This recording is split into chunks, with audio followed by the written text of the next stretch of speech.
साथियों, मई 2020 में भारत चीन के बीच सीमा विवाद शुरू हुआ।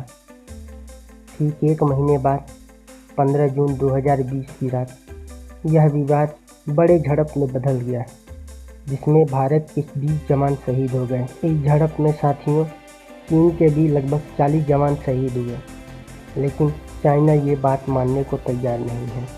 साथियों, मई 2020 से लेकर अगस्त 2021 तक दोनों सेनाएं आमने सामने थीं।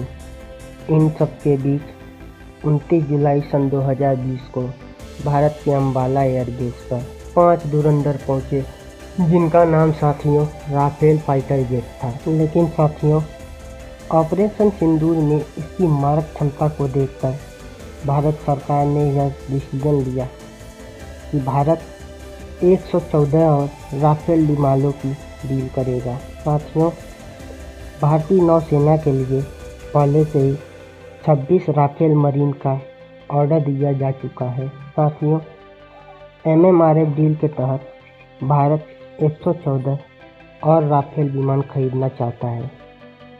इसके लिए भारत सरकार फ्रांस से लगभग 60% टेक्नोलॉजी ट्रांसफ़र पर भी जोर दे रही है। साथियों, ऑपरेशन सिंदूर के बाद इसकी गुणवत्ता को देखते हुए भारत सरकार ने यह फैसला लिया है।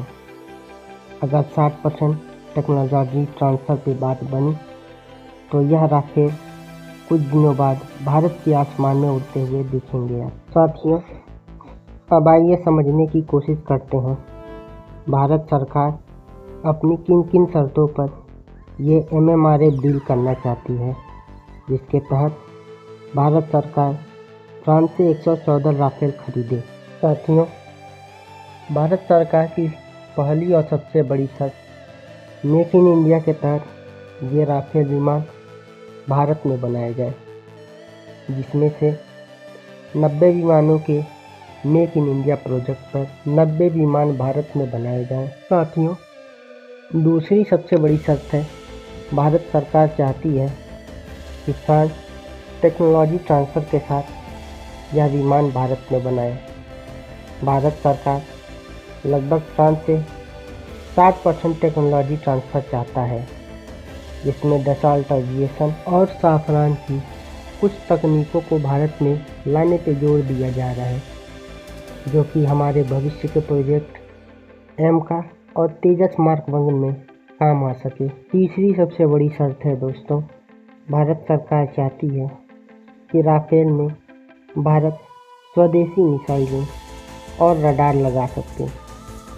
इसके लिए भारत को फ्रांस से सोर्स कोड लेने की ज़रूरत पड़ेगी। अब एक और ख़ास बात साथियों, भारत सरकार आखिरकार इस विमान में ऐसे कौन से बदलाव करना चाहती है, आइए इन चीज़ों को समझने की कोशिश करते हैं। साथियों, भारत सरकार सिर्फ 114 राफेल नहीं खरीदना चाहती, बल्कि वो भारत के ब्रह्मोस और अस्त्र जैसे मिसाइलों का इस राफेल में इंटीग्रेशन चाहती है, जो भारतीय सेना की ज़रूरतों को पूरा कर सके। साथियों, भारत सरकार इसके रडार, सेंसर्स और सॉफ्टवेयर में कुछ ज़रूरी अपडेट चाहती है, जो भारतीय सेना के लिए ज़रूरी है। साथियों, 114 राफेल आने के बाद भारतीय सेना की ताकत में और इजाफा होगा।